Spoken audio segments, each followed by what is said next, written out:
네, 오늘은 빌립보서 어느덧 마지막 말씀이 되었습니다. 보통 이렇게 편지를 쓰게 되면 그 마지막은 또 이제 자연스럽게 인사로 마무리하게 되지요. 그래서 바울도 빌립보 교회 성도들에게 마지막 문안 인사를 드리게 됩니다. 자, 그런데 인사를 하기 전에 그는 다시 한번 기쁨을 잃지 않는 삶에 대해서 그 빌립보 성도들에게 자신의 기쁨이 어디에서 나오는지를 고백하고 있음을 보게 됩니다. 그래서 10절 말씀에서 이렇게 말씀하죠. 내가 주 안에서 크게 기뻐함은 너희가 나를 생각하던 것이 이제 다시 싹이 남이니 너희가 또한 이를 위하여 생각은 하였으나 기회가 없었느니라. 네, 빌립보 교회와 바울과의 이 관계는 굉장히 특별했습니다.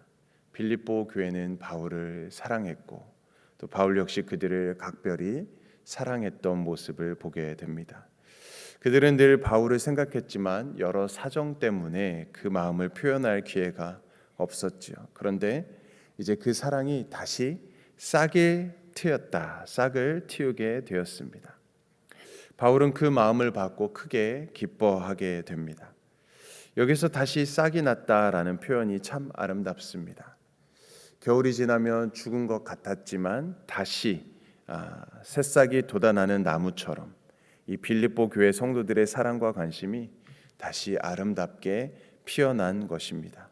그 마음이 바울에게는 무엇보다도 큰 기쁨이 되었다라는 것입니다. 그들의 사랑은 말로만 표현하는 것이 아니었습니다. 그들은 바울의 선교 사역을 위해서 귀한 헌금을 보내기도 했습니다. 그래서 18절에 보면 에바브로디도를 통해서 선교 헌금을 전달하기도 하였습니다. 자, 그런데 바울은 단순히 그 헌금을, 그 물질을 받았기 때문에 기뻐한 것만은 아니었습니다. 그 사실을 분명히 하기 위해서 바울은 먼저 이렇게 이야기합니다. 11절 말씀인데요. 내가 궁핍함으로 말하는 것이 아니니라. 어떠한 형편에든지 나는 자족하기를 배웠노니라고 말씀합니다. 바울은 지금 내가 필요한 것을 받아서 기쁜 것이 아니다라고 말하는 것입니다. 물론 바울에게도 물질은 필요했겠죠. 감옥에 갇혀 있었고 생활은 넉넉하지 않았을 것입니다. 그러나 그것이 그의 기쁨의 이유만은 아니었습니다. 왜냐하면 그는 이미 자족하는 법을 배웠기 때문에 그렇습니다. 성경에서 말하는 자족이란 무엇일까요? 단순히 스스로 만족하는 마음을 이야기하는 것이 아닙니다. 세상이 말하는 자족은 자기 안에서 만족을 찾는 것입니다. 그러나 성경이 말하는 자족은 하나님 한 분만 있으면 됩니다라는 것입니다. 하나님 한 분만으로 만족하는 삶이 바로 자족인 것이죠. 내 형편이 아니라 하나님을 바라보고 만족하는 삶인 것입니다. 자, 그런데 바울은 중요한 한 가지를 이야기합니다. 나는 자족하기를 배웠노니. 이 자족은 저절로 생기는 것이 아니지요. 배워야 한다라는 것입니다. 자족하기를 배웠노니, 배워야 한다. 우리 역시 하나님으로 만족하는 법을 평생 배워가야 한다라는 것이죠. 생각해 보면 하나님께서는 우리의 인생의 모든 환경을 통해서 여러 과목을 거치게 하십니다. 여러 과목을 가르쳐 주십니다. 성공할 때는 성공이라는 과목을 통해서, 또 실패할 때는 실패라는 과목을, 또 풍부할 때는 풍부라는 과목에서 궁핍할 때는 궁핍이라는 과목을 통해서 우리가 하나님으로부터 많은 것을 깨닫고 배우게 합니다. 그러면서 하나님은 우리에게 하나님으로부터 만족하는 법, 자족하는 법을 배우게 하시는 것이죠. 그래서 바울은 12절에서 이렇게 고백합니다. 어떤 형편에서도 자족할 줄 아는 일체의 비결을 배웠다라는 것입니다. 자, 그리고 이어서 너무나도 유명한 말씀을 하죠. 우리 다 잘 아는 말씀, 13절 말씀을 우리 같이 한번 큰 소리로 읽어볼까요? 시작. 내게 능력 주시는 자 안에서 내가 모든 것을 할 수 있느니라. 아멘.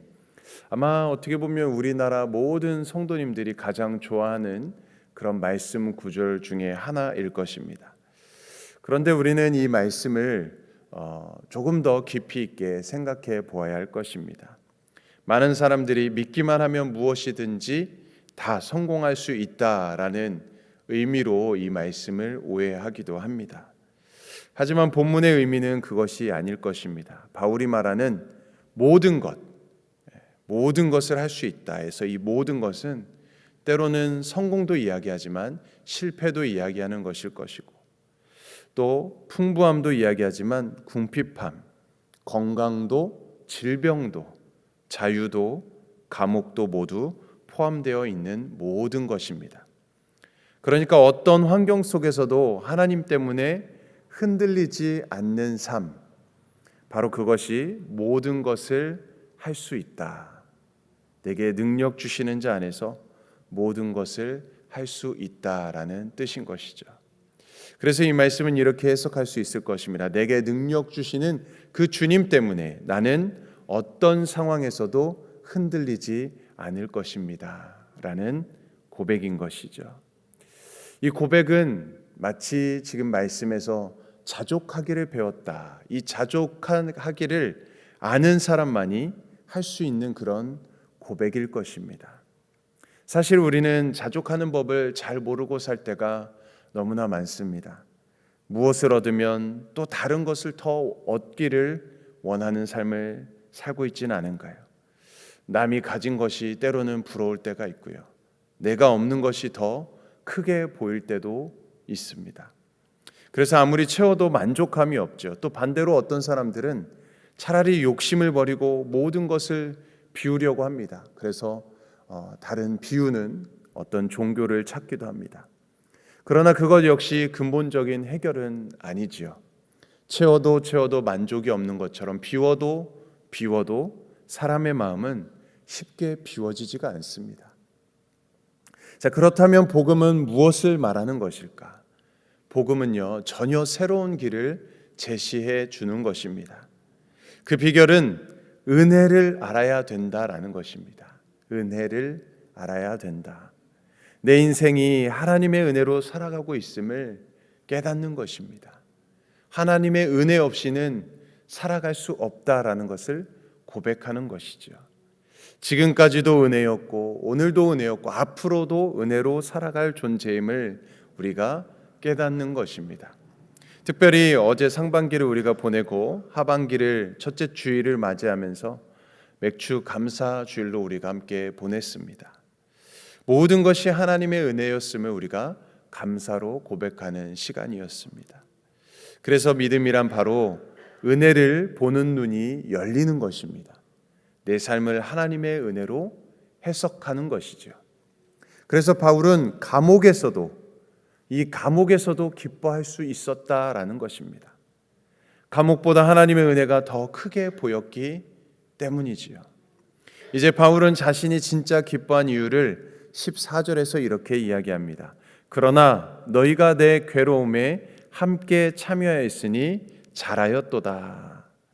네, 여기서 말하는 내 괴로움은 무엇일까요? 복음을 전하다가 예수 그리스도를 증거하다가 당한 고난이었습니다. 바울은 그 복음 때문에 감옥에 갇히게 되었습니다. 그런데 빌립보 교회는 바울의 고난을 외면하지 않았습니다. 함께 짊어졌다는 것입니다. 15절에 보면 바울의 초기 선교 여행부터 헌금으로 함께 동역했습니다. 16절에서는 데살로니가에서도 계속 선교를 후원했다고 합니다. 한 번의 도움이 아니라 꾸준한 동역으로 함께 그 짐을 짊어졌던 것이죠. 그래서 우리는 흔히 선교사를 두 부류로 말하곤 합니다. 직접 복음을 전하는 가는 선교사가 있고 또 어떤 선교사가 있습니까? 기도로 또 물질로 후원하는 또 보내는 선교사가 있는 것이죠. 그래서 빌립보 교회는 바로 이 보내는 선교사의 사명을 아름답게 감당했던 그런 교회였습니다. 그래서 바울은 더 기뻐할 수 있었던 것이죠. 17절 말씀에서 이렇게 이야기합니다. 내가 선물을 구함이 아니요 오직 너희에게 유익하도록 풍성한 열매를 구함이라. 바울이 기뻐한 것은 선물 때문이 아니었습니다. 그들의 믿음이 자라고 있었기 때문에 그렇습니다. 그들의 헌신 속에서 영적인 열매가 맺히고 있었기 때문이었습니다.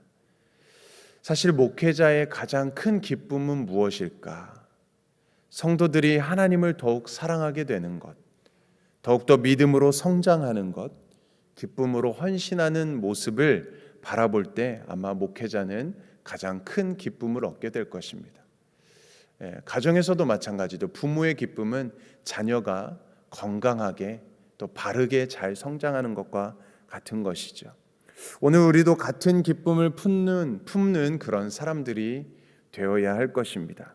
그리스도인의 참된 기쁨은 내 삶이 편안해지는 데에 있는 것보다는 다른 사람이 하나님 안에서 자라가는 모습을 볼 때 그때 참 기쁨을 느끼는 것이죠. 그 일을 위해서 우리가 기도도 드리게 되고 또 시간도 드리게 되고 정성도 드리는 것이고 또 하나님께 물질도 드리며 함께 섬기는 것입니다. 그것이 하나님께서 가장 기뻐하시는 일인 것이죠. 자, 그래서 바울은 18절 19절에서 내용에서도 보면 빌립보 교회의 헌신을 향해서 이렇게 이야기합니다.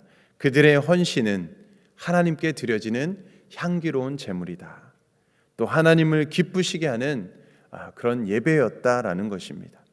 그리고 하나님께서는 그들의 모든 쓸 것을 자신의 풍성한 영광 가운데 채워주실 것이라고 약속하십니다.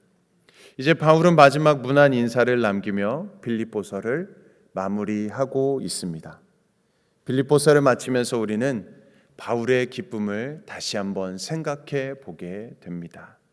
그의 기쁨은 환경에서 온 것이 아니었습니다. 물질에서도 오지 않았고 오직 예수 그리스도의 은혜 안에서 온 것이었습니다. 그리고 복음을 위해서 함께 헌신하는 그 성도들을 보면서 더욱 기뻐할 수 있었습니다. 사랑하는 성도 여러분, 우리도 하나님께서 베풀어 주셨던 그 은혜를 우리가 오늘도 기억하시면서 그 은혜로 우리가 만족하고 그 은혜로 우리가 오늘도 기뻐하면서 또한 하나님께서 기뻐하시는 일을 우리가 기쁨으로 감당하면서 오늘도 우리가 하나님께 영광 올려드리는 삶을 살아가는 저와 여러분들의 삶이 되기를 간절히 주님의 이름으로 축원드립니다. 아멘. 우리 함께 기도하겠습니다. 사랑과 은혜가 풍성하신 하나님, 오늘도 빌립보서 마지막 말씀을 통해서 참된 기쁨, 자족하는 삶을 가르쳐 주시니 감사합니다. 우리의 기쁨이 세상의 형편이 아니라 환경에 있는 것이 아니라 오직 예수 그리스도와 하나님의 은혜 안에 있음을 다시 한번 깨닫게 됩니다. 우리가 어떤 상황에서도 감사와 믿음을 잃지 않게 하시고 주님 한 분만으로 만족하는 삶을 살아가게 하여 주시옵소서. 빌립보 교회처럼 복음을 위해 기쁨으로 헌신하게 하시고 우리의 삶이 하나님께 향기로운 제물이 되게 하여 주시옵소서. 오늘도 우리를 통해서 하나님의 사랑과 복음이 전해지게 하시고 주님을 기쁘시게 하는 삶을 살아가게 하여 주시옵소서. 오늘도 우리와 함께 동행하실 주님을 의지하며 이 모든 말씀 예수 그리스도의 이름으로 간절히 기도드리옵나이다. 아멘. 오늘은 멕시코 라준영 이사오로 아마존 조반석, 아르헨티나 강기한 이옥, 김우진 박경희 선교사님을 위해서 함께 기도해 주시기 원합니다. 특별히 오늘부터 우리 썸머스쿨 기빙추리가 시작됩니다. 또 돌아오는 토요일 여름 단기 선교팀이 출발하게 됩니다. 이 모든 여름 사역 가운데 성령의 충만한 은혜로 함께하여 주시옵시고 시간을 통해 하나님 영광 나타나게 하여 주시고 모든 사역과 일정 가운데 주님의 손길로 보호하시고 지켜주시고 또 모든 것이 안전케 진행될 수 있도록 기도해 주시기 바랍니다. 또한 우리 개인과 가정을 위해서 또 우리 교회를 위해서 또 이 나라 민족 세계 열방을 위해서 시간 주님의 이름 한 번 외치며 합심으로 기도하겠습니다.